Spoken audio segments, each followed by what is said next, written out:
Okay, here we are, starting all over again. Clip 2. Here we are, picked up where we left off the last time. Notice the little tugboats following in behind the freighter.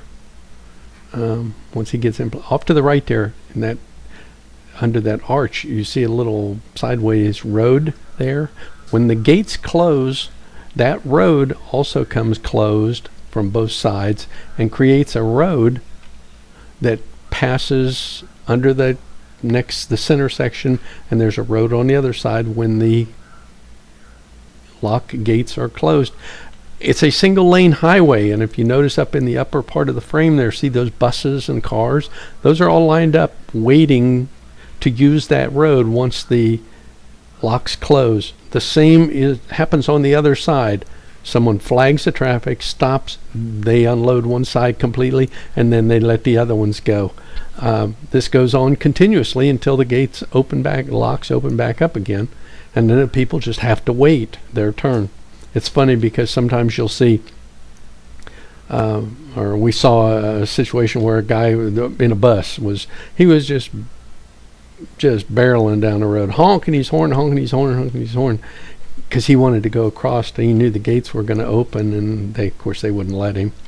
But he missed it by 30, 45 seconds or something. Anyway, it was sort of funny because it's the same thing you would see here in the States. Some stupid, hey, wait a minute, man, I can't help it, I was late.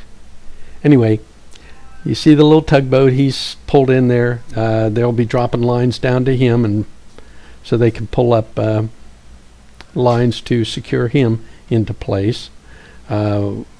We're at the Atlantic level right now, at the Atlantic Ocean level. We'll be rising up one of the 3 steps in this process.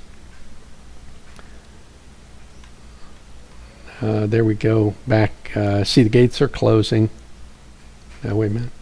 Yeah, they are. Yeah, the gates are closing. That's why I panned back there. This first set of locks. If I didn't mention before, the lock gates are steel. They say there's approximately 1 million rivets in each gate. The gates are hollow, but the upper portion have holes which allow it to fill up with water, because if it didn't, they would actually rise and lift off of their hinges. So part of the engineering process that was designed over 100 years ago still works very well today. The lock gates are watertight at the bottom, and the seam, although a small amount of water does pass through them, basically they are watertight. If you they're just about ready to close it up, and you can see the guys up above. Up there you go. See the little road closing behind the gates? Pretty ingenious. It's hard to believe that all that traffic goes across there. A little single lane road with an actual walkway on the side. You can see the handrail. Although I don't think I'd be walking across that sucker anytime these buses were flying, because I rode on a couple of those buses when I was stationed down here, and that in itself is a trip. Okay, you can see where the guys on the other side there have pulled the line up and secured it.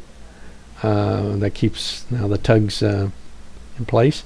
Oh, I had to make note of these little cranes that they have. They're diesel powered, they're not electric.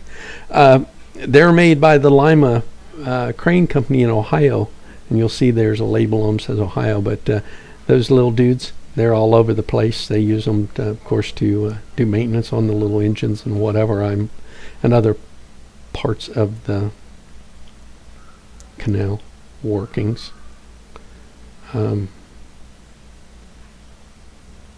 It's just mind-boggling. It truly is.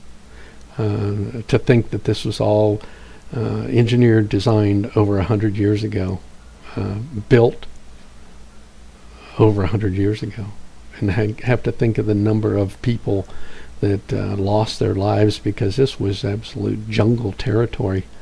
And the concept of doing what we engineered or ended up engineering these to be, as I said once before, the French failed for many, many, many years and gave up. They couldn't grasp the concept of creating a lake as we did. Pretty cool. We kept it, and we're about ready for the end of this one. So I'll catch you the next time around. Let me know what you think. It's fun. Thanks for being there, and thanks for your constant support.